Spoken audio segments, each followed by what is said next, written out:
We're ready to go. We are live. Thank you and welcome. Welcome to the audience we have here at PRS. Just a bit of housekeeping that this applies to you, but not necessarily to the audience listening on Periscope, and welcome to you all. Just if you could turn your phones off, just some housekeeping, but obviously everyone on Periscope, you can keep your phones on. This is the first time that PRS for Music, together with PPL, have combined at an event like this. So it's lovely to welcome Small Business Saturday here, and Michelle, who is sitting in the front row here at King's Cross.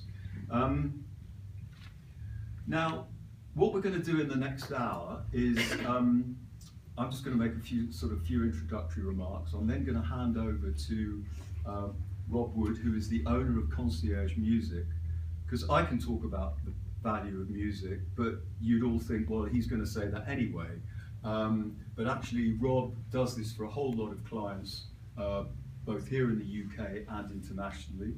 We also have four, how can I describe your panelists here today, all of whom both are licensed by PRS and PPL, who all use music in ways that enhance their businesses, and that's really what we want to drill into today.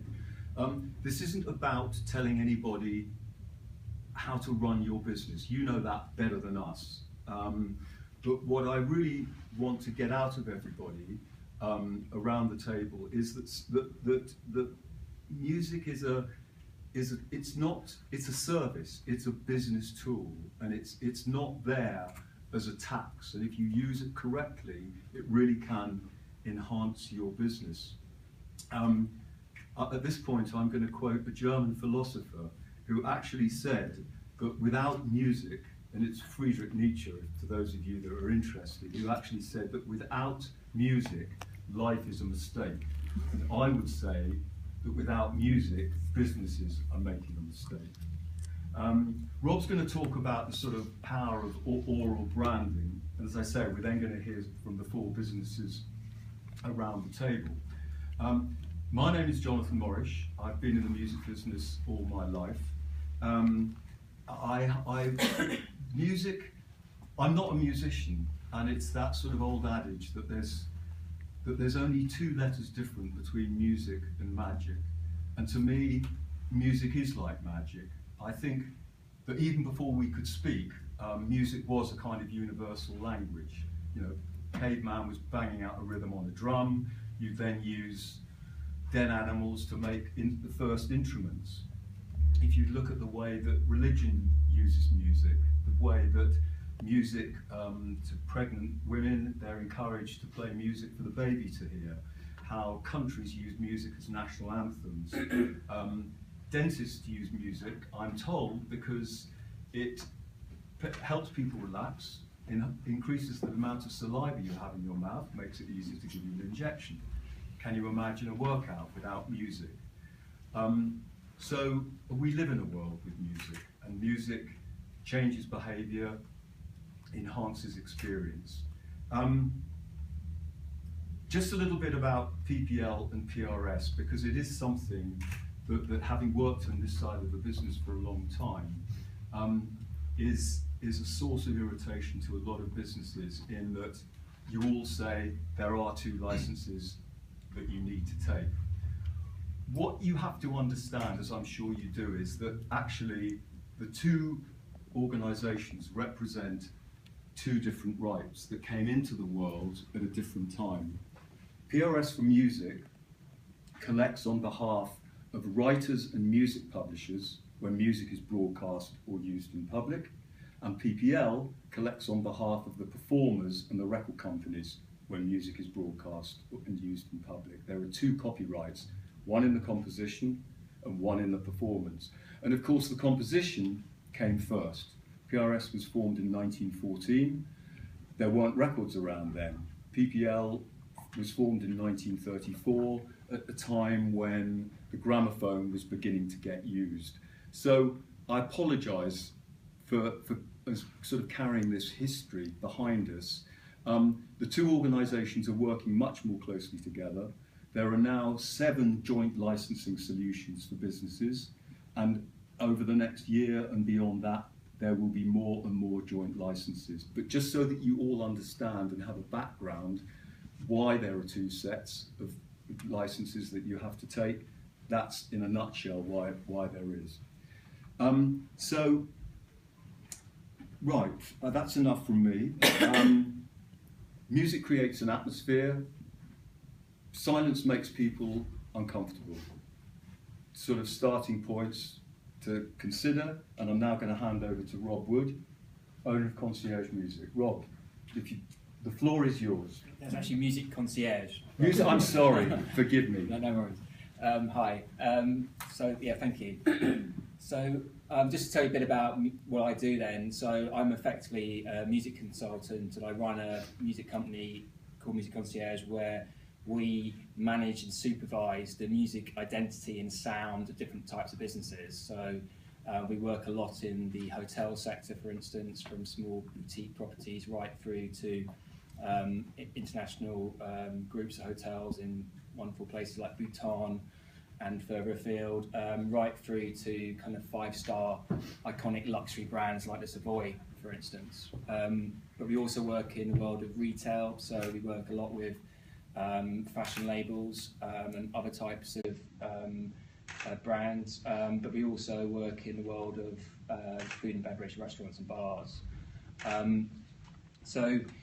I can't really talk about music use in every form, because there's lots of different ways you can use music, but I'm going to talk mainly best about how we use music with the brands we work with. So it's mainly to do with their the sound of their branded environment. So if you go into a retail mall, or if you go into a destination restaurant, that background music you're hearing is the type of service we supply. But we do actually touch on other music use, such as some of our brands might come to us and say, oh, we're doing a video, can you help us choose the music for that video, which is a different form of music use. But there are people who are much better experts in terms of syncing tracks to adverts, for instance, so I'm not going to really touch on that so much. But in terms of what Jonathan was talking about a minute ago, in terms of why music's important, I think it's quite a good starting point. As Jonathan indicated, in terms of the baby in the womb and things like that, obviously humans are driven by our senses. That's how we experience the whole world around us, and sound is the second most important human sense after sight, obviously. But that actually means you're experiencing the world through sound or music or noise or background ambient noise all the time, whether you like it or not. You're actually even listening when you're asleep. That's why if somebody throws a brick through your front window, you notice it. The music actually affects us in a lot of different ways. And the most obvious way, which everyone I would have thought in this room and at home will recognise, is the emotional effect it has on us.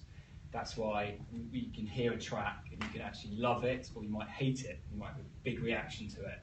But equally, some music can sound thoughtful to us, or sad to us, or happy to us, and that's because it's touching your emotions and affecting you emotionally. So I think that's an interesting way to be thinking about music, just in terms of any business that wants to impress someone and have an emotional connection with someone. So that's something to think about there. I mean, and one business that's done it to the nth degree, way before any other business, is Hollywood.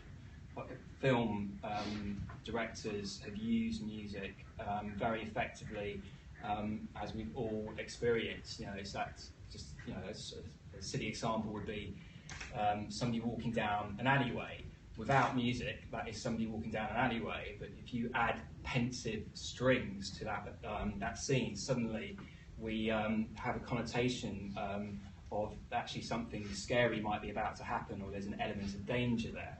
And it's the music that's helping set that scene and provoking emotional reaction in us that tells us something about what's going to happen. So it's also worth thinking, I think, about the connotations and the meanings behind music, because if you run a business and you're using music, you need to be thinking about that, depending on your type of business. Some, but just to give you a sort of basic example, some businesses might want to be very hip and credible and fashion forward, for instance. So they need to navigate the meaning of music, and by what I mean by that is certain artists will mean certain things to different people. A young 20-something person who maybe goes out in Shoreditch or in cool areas of Manchester, for instance, in the Northern Quarter, might react very well to certain artists played to them, or might react very badly, be turned off by other artists. So there's a sort of tribalism going on there. There's a certain meaning about what those artists represent. So the point I'm making there is, if you're a brand and you want to use music and you want to target certain audiences, you need to be navigating those meanings quite carefully. Then the sort of next big way music affects us, apart from emotionally, apart from the sort of the connotations and meaning of what music represents, is how it affects our actual bodies physically. So we've all probably been to a gym or maybe gone to a spa. Obviously this is the most obvious example where the music in that gym is there to stimulate you and to drive you to carry on your workout, whereas that's obviously going to be very high tempo and rhythmic and beat oriented, whilst you go to a spa, the last thing you're going to want to hear is beat, because that's what stimulates us. So thinking about how music affects us physically is quite interesting in the form of businesses, because you actually can use music to influence behaviour. So that might be customer behaviour or staff behaviour. To give you an example of that, historically, and I could get shot down for this, but if you went down Oxford Street 10 years ago, or even now, the preeminent sound coming out of those stores tends to be top 40 music, played quite loudly, quite high energy, and the sort of basic thinking there is, oh, that appeals to a female demographic between 18 and 24, therefore play it, and they will come to our doors. And I would argue that probably does work for some brands, and that kind of charter-oriented approach is probably right for some more mainstream brands. But there's actually been a lot of academic research in the last 10, 15 years about how music physically affects people, and one big thing that's come out of that is actually slower paced music relaxes people, and therefore if you want somebody to be in your store browsing and you're playing fast music, you might be driving them out the other door quicker than you actually anticipated or wanted. So that comes into for music. You should be thinking about tempo and energy there, which I'll come back to in a minute. So the point I'm making with these is actually music is a tool that brands can utilise. And we've all been to stores where music's just playing in the background. That might be a radio, it might be a CD, it could be a number of things. And just having music on might fill a silence, and it might keep staff vaguely motivated, and that might be all right for some businesses. But I actually think you should be going further than that and utilising the power of music to do a number of things, which I've touched on. You should be building emotional connections with your audience through music. So why not use music that inspires them, or surprises them, or delights them, or speaks relevance to them? You could also be thinking about music in terms of your actual concept. So to give you an example of that, if you were a restaurant and, for the sake of argument, you were a Vietnamese street food concept, so probably people would be thinking, okay, Vietnamese music might be an obvious way to go, and it might work well, fine. But if you created that music very carefully, you can help set the scene as much as the staff uniforms, as much as the logo, as much as the interior design, as much as the menu itself. And the music should be another part of that design element that tells that story and sets the scene. And we're working more and more with brands at a very early day in their life cycle. So before that store's even created, we could be 2 years ahead of that point, talking to the interior design team, talking to the executive chefs and everything to understand that story and work with them to help bring that brand to life with music as one of the central pillars of that experience. And like I said earlier, the other key way brands can use music is to influence customer behaviour and to motivate staff.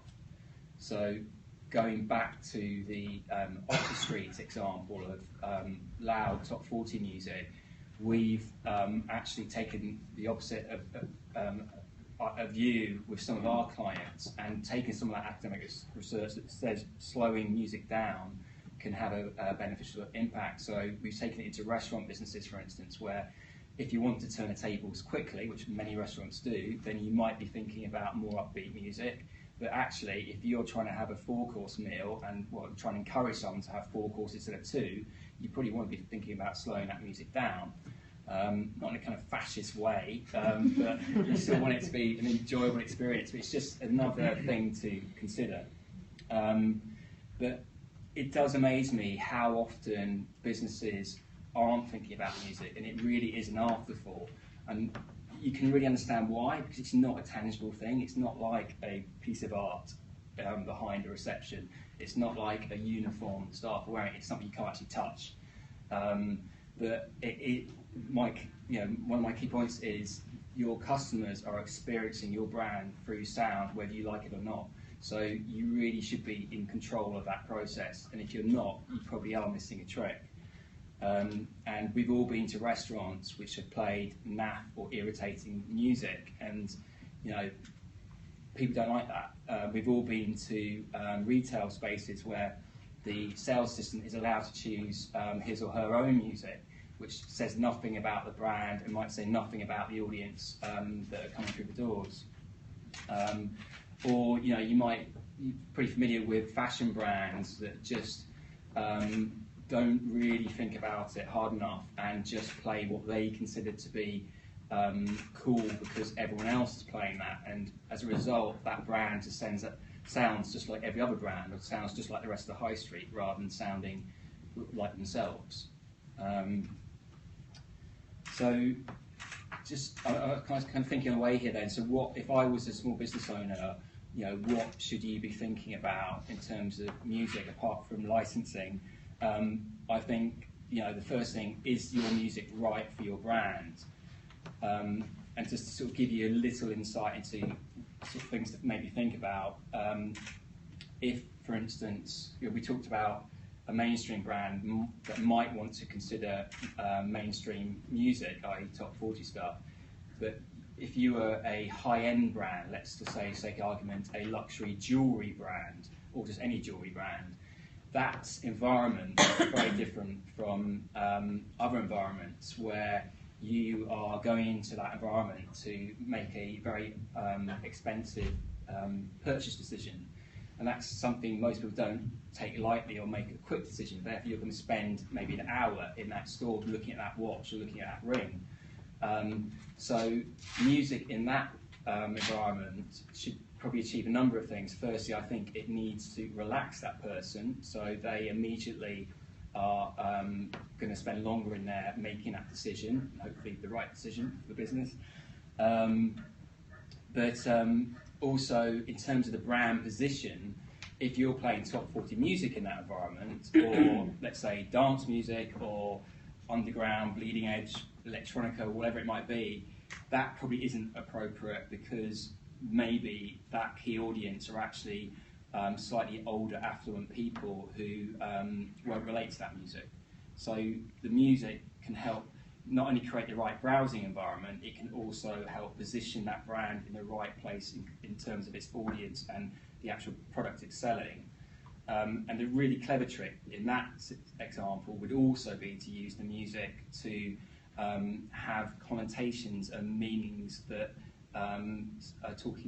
reflect sort of beauty and inspiration. Because I think if you are going to spend God knows how much on a beautiful piece of jewellery, that's a big decision, and it's a beautiful item, presumably, and the music should help support that feeling that you're having when you're making that decision.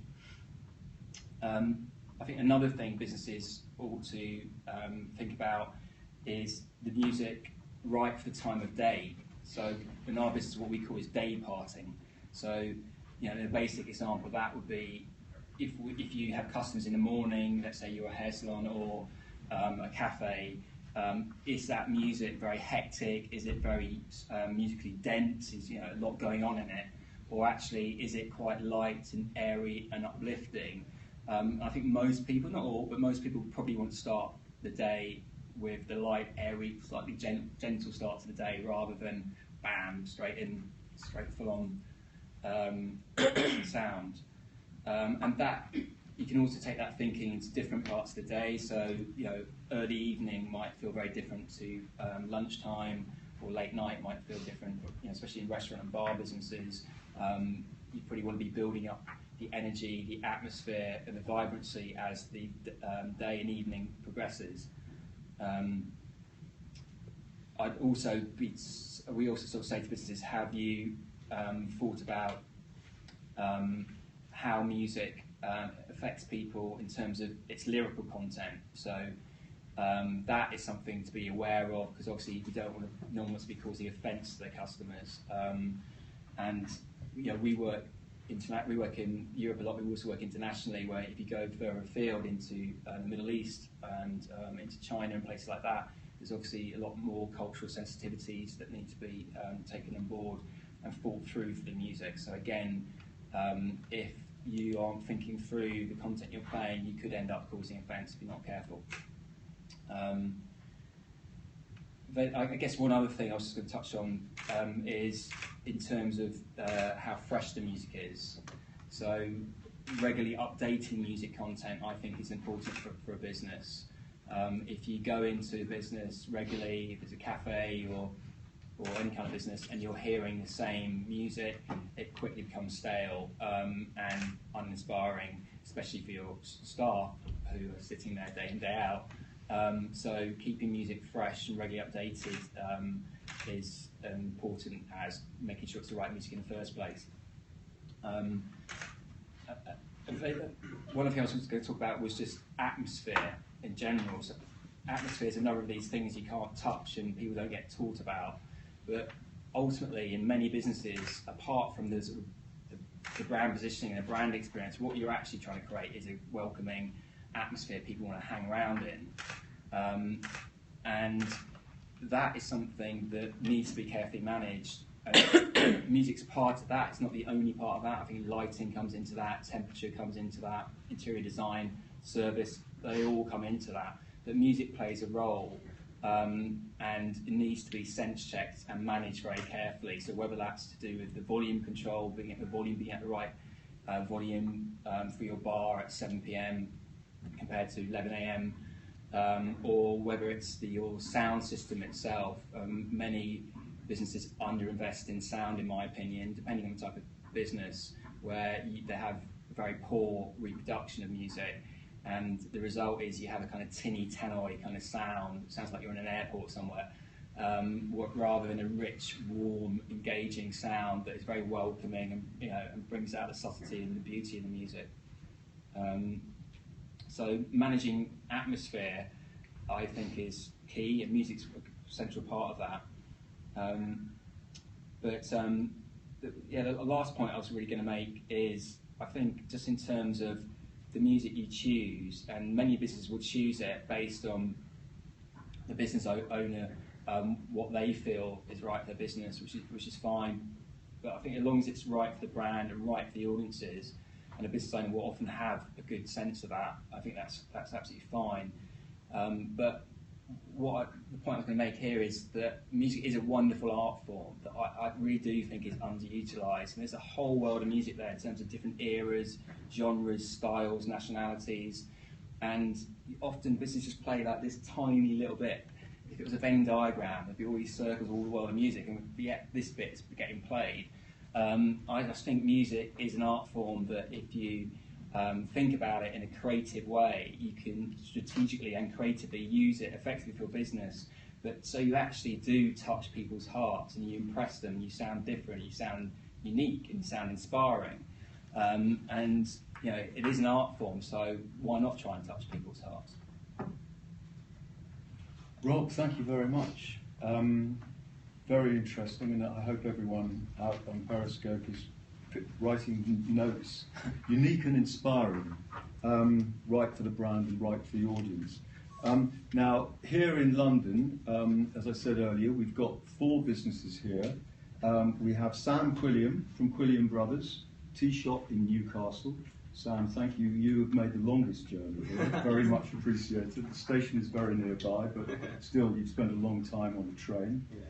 We have Sasha Bennett from First Steps Trust. Sasha, thank you for coming. We have Ken Wright from the Phoenix Arts Club and Sophie Udin from Granger, who are a series of, have 3 restaurants in London. Now, both Sam and Ken actually work in venues where there is live music as well.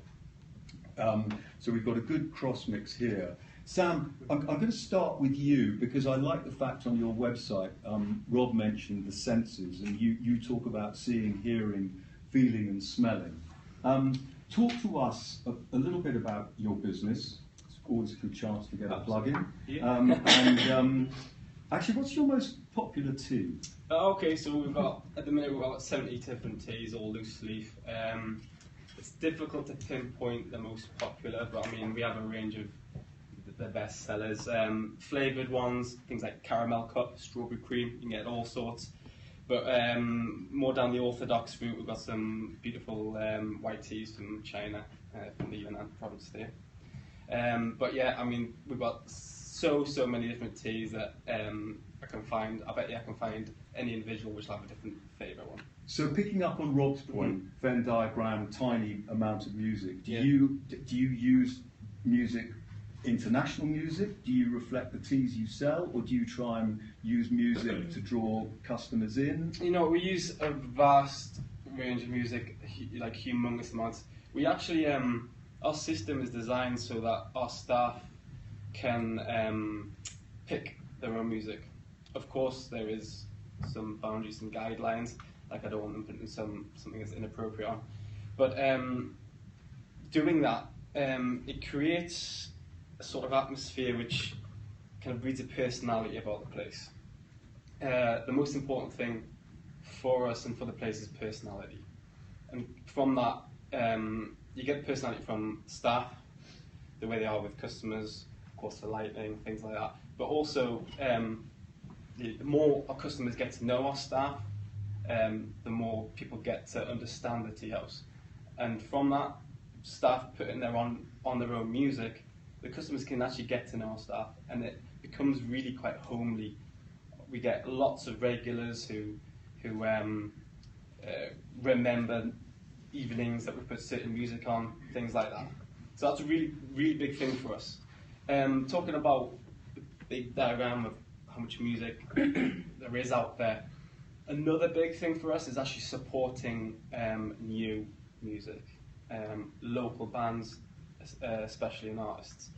I was in the local music scene myself and stuff like that, and it's a really nice feeling, giving local artists and bands a platform to kind of get their music out there where they usually wouldn't be heard. I mean, in a big chain, for example, they're not going to be playing a local band from Newcastle. It's just not going to be happening.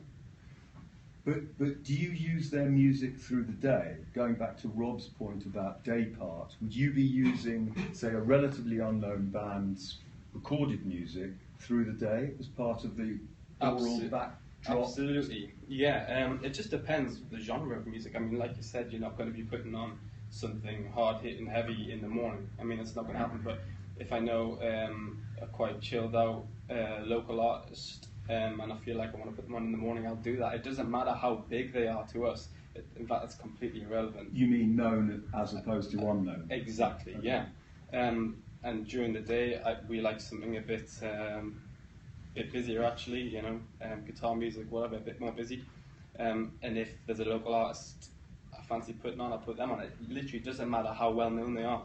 And have you ever had to tell the staff to turn something off? Have you? Only when they because put it doesn't running fit keep in on with the the brand? Yeah, yes, I have. I mean, they're actually very good. I mean, we tell them, we give them guidelines, and I wouldn't employ them if I knew they were going to be silly and stuff like that. Obviously, they've got their head screwed on. They know what works when. I mean, volume is a big point. It really is. There's many a time that I have to tell some people maybe perhaps turn it down or turn it up. Okay. It really makes a huge difference, especially in the morning when perhaps you're just first opening and there's less people in the place. If it's too loud, it completely destroys the atmosphere. So you've really got to be aware of that. And you get feedback from customers on Yeah, the music. They comment on the music? Yeah, I mean, music breeds conversation. And the big thing for us about the tea house was we wanted someone, there's no alcohol there, it's late night, we're open till midnight. We want it to be a place where people know they can come, they can chill out. The music's not too loud, so you're not talking over each other. You can come play board games, you can study, talk about interesting things. And music is one of those interesting things that people talk about. It breeds conversation, it breeds a nice atmosphere. Fantastic, thank you. Sophie, I'm going to go to you now. Sophie is from Granger Restaurants. Tell us a bit about Granger, Sophie, and how you use music. There's 3 restaurants in London, in 3 different areas. So one in Notting Hill, one in Clerkenwell, and one just across the road. So the music has to be different in all of those restaurants, really. In Notting Hill, it's a lot of families that come in, so we have to be super careful what we play and at what time of day. Picking up the lyric thing that Rob mentioned. Absolutely, and also nothing massively popular. Don't play massively popular music, a bit more ambient, that sort of thing. And in Clerkenwell and King's Cross, people come in and have meetings during the day. They come in by themselves on their laptop and they don't want music that's too loud, too intrusive.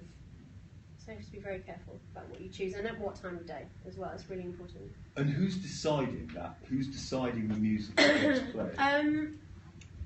I love music, so I kind of have a hand in that, but we advise a company like Rob's. So they have a huge, vast wealth of music, and then they choose what time of day and what goes on the playlist. And they're keeping it fresh for you? Yeah, we update it every kind of couple of months. For the same reason, we get lots of regulars that come in, don't want to hear the same thing. And for the staff also. And do people comment on what's played? Occasionally. Or you're basically, I don't know what the busiest time, presumably kind varies. Of brunch. But Brunch is Saturday, Sunday is when we'll have things that are a bit louder, a bit more lyrics, things that people know a bit more. But people do comment, mostly when it's too loud, actually. People will comment on that rather than the content. So volume becomes an issue for yeah, you. Absolutely. And do people complain or complain if it's too loud, for Yeah. sure. Yeah. But it enhances your business. Yeah, no, 100%, and it creates an atmosphere, and it's part of that nostalgia thing that you were talking about as well. People remember a dining experience, and that is part of music, part of that also. And the bit that Rob was talking about, sort of getting people to boot out in a fascist way or getting them to linger longer, is that? Probably for brunch, but that's kind of a service that people want to be in and out. But that will be the time that we'll have music that's a little bit more up tempo, for sure.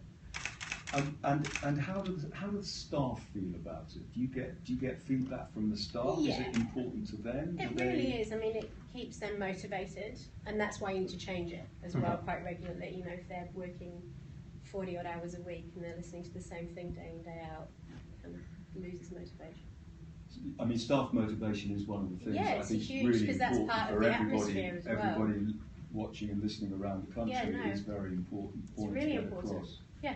And they're happy, and do they suggest things or? They do, and they'll say if they hate something, if they've heard something a lot. They are very vocal about a particular song if it's irritating. Very good, thank you. So, Sasha, over to you. Hello. Can you tell us a bit about First Steps Trust? Because it's very interesting what you do and how you use music. It's very diverse what we do. So First Step Trust is first and foremost a charity that provides work experience for people with mental health and drug and alcohol issues. And we have our headquarters or head office in Woolwich, and what we do is offer work placements in admin, bookkeeping and finance, mechanics. We have our own garages and a restaurant called Abbeville, which is in Clapham Junction. And literally for us, music's a tricky one, because working with mental health and drug and alcohol clients, I have found that many of our clients have had issues with certain songs. And we played a song in a restaurant and that's triggered certain memories and certain thought patterns.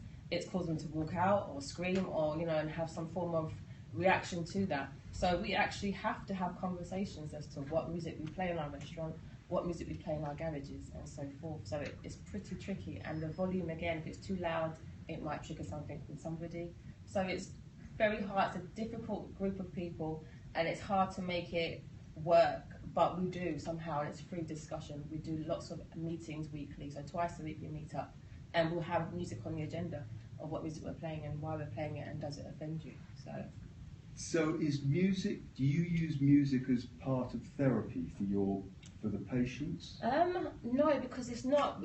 First at Trust isn't a place about patients, so they're seen as workforce. So the work experience, we're giving people the opportunity to develop themselves and their skills, and it's not a clinical environment. We don't deal with the mental health and drug and alcohol in terms of counselling. We see therapy through work. So when you come in, we support you to learn skills, and that's what we do. So the clinical part we leave to the referrers who refer to us. But you're using music as background For our businesses. So First Step Trust is the charity aspect, and then we have social enterprises, and we have a number of garages in the UK. We have one in Woolwich, we have a massive one in Salford, Manchester, we have one in Crayford, and we have one in South Norwood. Different sizes, and literally we teach people the mechanical skills to become trained mechanics. And in those receptions we play music. So, and in the actual work in the garage we play music as well. But because of the people we work with, again, we've got to make sure the music we play is at a certain volume, and we have to, normally it's mainstream music we choose, that we've got no swearing and so forth, but we do discuss it and hopefully choose the right things. And we were talking earlier, there are places where you don't use music and you feel that the silence makes people feel uncomfortable. Yes. If you could just expand on that a bit. There was a point where the music was offending a few people, and we never got the right music, the right choice. It was the wrong thing, the wrong band, and no one liked it. So we thought we'll do a few weeks of turning the music off. And it was horrible, and the garage suffered, and we hardly had any customers in, and customers would stare at the person at reception and look at them and try and make small talk, and it didn't work, and it really suffered. The mechanics were just being more sloppy and not interested, they're more disengaged. For us, the music makes people feel happy, and it keeps people motivated and in a good, positive mindset. And we took it away, we lost volunteers, it was a very downward spiral. And in some parts, we're still not playing the music. I'm not sure why, but I know it's making a detrimental effect on what we're doing. And who's choosing the music? Is that something that the staff do, or? I'm not sure who chooses it in Salford and in Crayford. I don't visit there much, but in Norwood and in the Woolwich office, we have our workforce meetings, and people will just say, we've got a few in-house musicians who play in bands, and they'll bring their songs. Or someone might say, oh, okay, I like Rihanna, and they'll bring that in, the clean version, of course, of her song. But it's all very hands-on deck when it comes to music we play. And we even ask our customers through feedback forms, we played these few songs, do you like it? No, not really, I'd rather hear. And we get their input as well. And you respond to that and will change Always, the music? because literally, if you think about who we work with, I don't want to put too much emphasis on it, but there are stigmas attached to mental health and drug and alcohol. People bring their car in and they think, will they fix our car effectively because of their background and so forth. The music is a way of taking people's thoughts away from that and being in a happy place and not sitting there judging or making false judgments about people. It makes them just feel relaxed and feel happy in the environment they're in. So. No, I mean, it is proven, and it is one of the main charities that the music industry supports, is a thing called Nordoff Robbins that is dealing with autistic children and also old people, who are suffering from Alzheimer's. There's no doubt about it that music is very, very powerful from a therapy point of view, helps people in strokes and lots of things. So I mean, I think it's very interesting to hear how it's helping the people that are working and the patients that the people that you're dealing with down at First Step Trust. So thank you. So Ken, as the sort of final four, and back to an establishment that's using music live, like Sam, I think you're embracing the arts in a very wide form. If we could just have a bit about you and Phoenix. Sure. Good evening, everyone. I've no idea what Periscope is, but I've got something to do with submarines, but that's just my age. There you go. Those that can't see me, I'm the grey-haired one in the corner. Phoenix Artists Club has been going nearly 30 years now. It's one of the last remaining independent clubs of its kind in central London. 6 venues have closed down since December in my part of time, and it makes it difficult for independents in central London at any time to attract a new audience and to try and be all things to all men, because that tends to be what we are. I am what the industry calls us as a chameleon bar, which means about every 2 hours we change our audience. And the music is an asset that has to be managed. It's the same as the kitchen, it's the same as ordering in beer. The music has to be very strictly managed, and all I can say to industry out there that is keen to use music in their business is that you need to control it. Don't let a customer near your sound desk. Don't allow an outside DJ in, because all hell will let loose. Don't allow bands to think that they're playing at Carnegie Hall. They really don't need 22 transit loads worth of kit into a small venue that only holds 100 people. And the best way to do that, we're talking about how to motivate and keep employees on board, is to engage staff that understand the sound systems, the lighting systems, and the music. So the way that we feel music has benefited us for our employees is it's allowed me to bring in an apprentice. We've only got staff of 10 going up to 12 at Christmas, but I have 2 apprentices, one in the kitchen and one who's a tech apprentice. He won the Federation of Small Business Apprentice of the Year award this year. He's only 19, and he's now regularly asked by acts coming to the Phoenix, he's asked for by name to produce and look after their gig. And the industry is going to benefit from that, because there is a lack of young, up-and-coming people in music production that are interested in the technical side, rather than sat there like Dylan for the Magic Roundabout strumming guitars.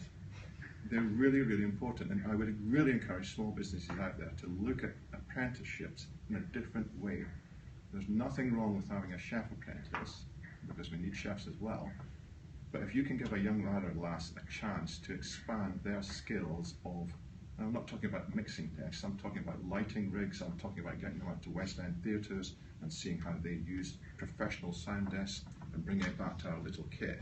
It protects my asset of the sound of the business, because he understands my business and also how to control over enthusiastic people that are coming in either as a customer with a playlist or a band who have completely misunderstood how to play a small venue. So I would appeal to you to really consider imaginative ways of using apprenticeships. But also my junior managers. I am 54. I wouldn't understand what a 22-year-old person would want to hear at 10:30 at night. But my duty management team do. But they need investment as well. You can have all the health and hygiene and safety certificates coming out of your ears to make sure that everything is safe and wonderful. But if you ignore music at your peril, you can have all of those certificates and the place will be empty, because it's the wrong type of music at the wrong time of day, and it's way too loud.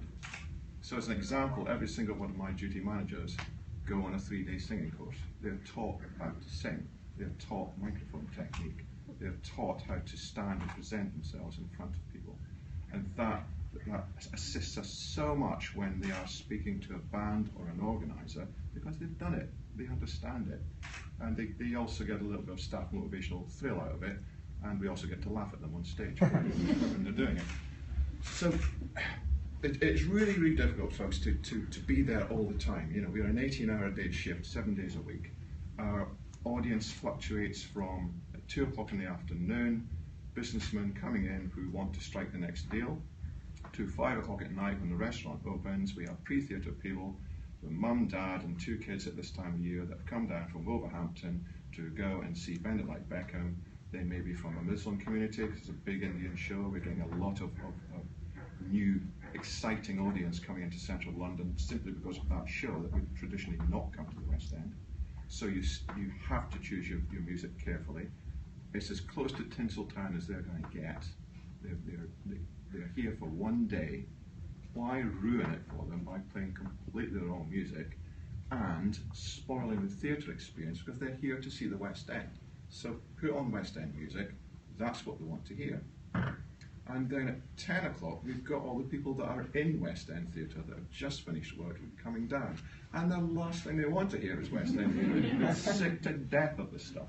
So you've got to go on to something else. And I don't have the knowledge at 54 to understand what they do want, but my duty managers do. And it's really key that your staff understand the flow of customers through your venue and how the music needs to change with the flow. And I equate it to, if you've ever been to theme parks, particularly in America, say Universal Studios, when you're moving about the theme park and you go from one world to another, the music suddenly changes and you never quite work out why it's changed. But as soon as you walk into that world, the music has made Jurassic Park not Harry Potter world. And that's what a venue should be doing with the music. And it takes very careful and very considered management and investment on the company's part to make sure that your team know how to manage your music. So you've got staff that are choosing the recorded music that you play throughout the club. That's correct, yeah. And do you train them? I mean, you talk about training them in that as well as training them in performance arts. Yeah, it comes as a learning on the job. You understand, but all you need to do is give them a theme. So in the daytime, all I say is it needs to be cool, calm, and connected. You play on Wi-Fi. That's all I want. Choose music that's cool, calm, connected, and if you can hear yourself speak on the telephone at the end of the bar when you're ordering whatever to a supplier, then your customer can hear themselves speak on a table. If you can't, turn it down a bit. And then look at the audience and how it changes in the evening and change the music appropriately. And you notice if I have a duty manager on leave and another member of staff is acting duty manager, you really have to guide them. You notice that they haven't caught it. So you have to train your staff to understand the mood of the business and how it can change within a minute. A coach load of 55 Indonesian doctors who have been at a function, they're going to see a show, they have two-course dinner, and you've got 1 hour to do it, ding, game on. They don't want to hear a particular type of music. They are in Europe, some for the first time in their life, they're going to West End theatre, that's what they want to hear. And then you follow by a record industry meet and greet, where it's breakthrough bands coming from the north. We do it once a month, 3 bands. We need to control their sound engineer. Otherwise, all we see is an audience coming to hear 3 bands from Newcastle, like great herds of wildebeest, rushing into the quiet room, away from the storm of noise, because the sound engineer that's been brought in by the record industry doesn't understand the venue. You have to control every bit of the sound that's in that building, every bit. So this is quite a lot of management time that you're devoting to getting the music right. We have to.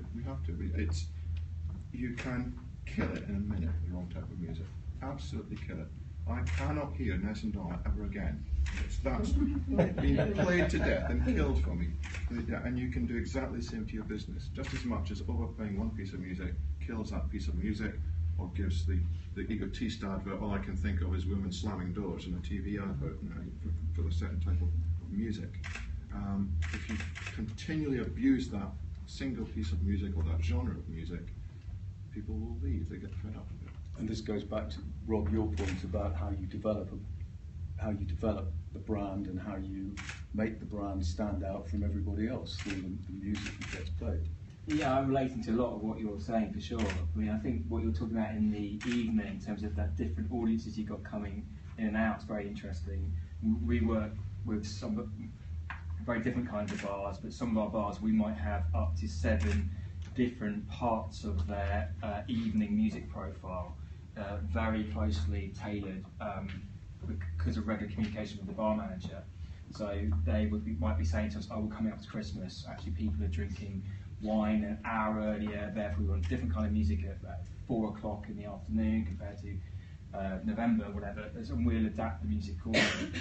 But the way we do that is slightly different in the sense that we have software, and basically we manage that business's music via a broadband link. It's not streamed, but we profile the business musically and then timetable their playlist to play the right kind of ambience at the right time of day. But then for businesses like yours, we also offer the ability to change the music on demand according to that busload of people. Something turns up and you need to change things that they can.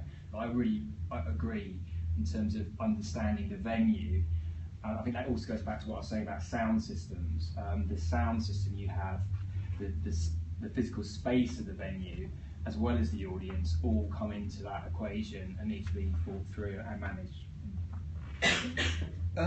One of the things I'd just like to, that I hear from businesses around the country, if I could just get you to sort of talk about the importance of musicians getting paid. I mean, Rob talked about the beauty of music as an art form. There is resistance, and some businesses don't. Why should I be paying for music? You know, I mean, who'd like to elaborate on that? Well, yeah, I mean, I'm a strong believer that the musicians and the writers, they need to be paid. I mean, people have no problem spending, £2.60 on a copy. It's taken me 30 seconds to make that, fine. But this is the issue sometimes. People don't want to be paying for music.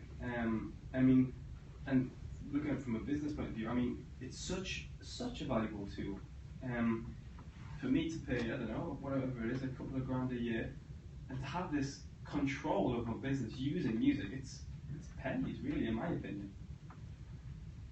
I think it's a conundrum mixed up in a mystery with a bit of enigma at the same time. Bless them, and we love live music, we do. We love them, we love them, we love them. But my word, they are the most useless marketers in Christendom. They really are. They could not get an audience if they tried. It doesn't work sticking it on Facebook the night before saying come down to Phoenix because it's going to be great.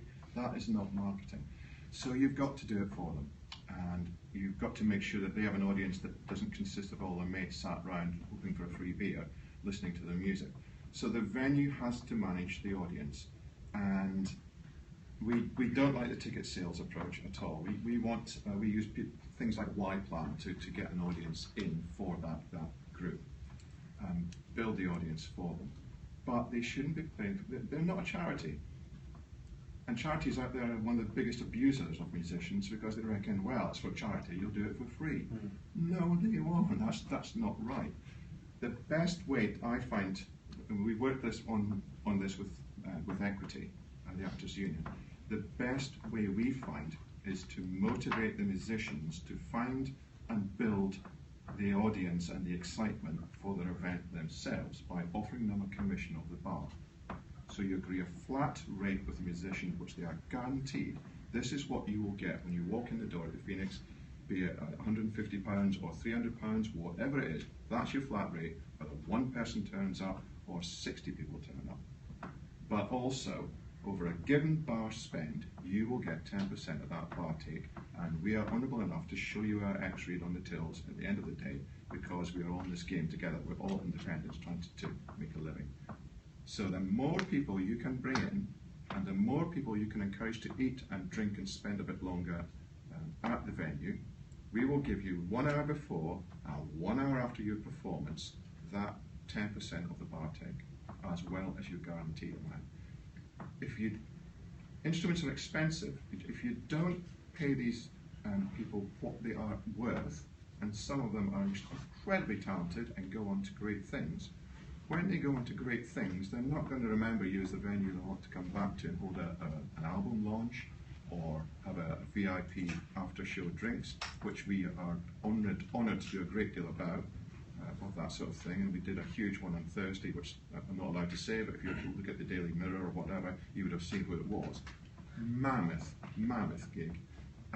Because the guy had come up through small music venues out there and had been treated properly he wanted to have his end of launch gig at a small music venue. So you get that you've got to be nice to people on the way up, because they will be just as nice when they're up there. So, Yeah, of course. It's just like anyone doing a job should be paid for it. That's their profession.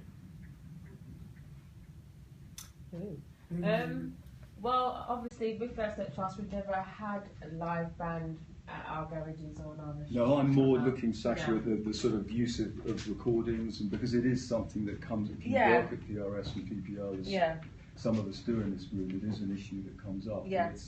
To us, it's only fair that musicians should get used for their creativity, but it's important to hear it from you around the table. To be honest, I feel like as a charity, we would, and I'd say honestly, oh, can you do it for free? Because that would be something we'd ask for, because we're a charity.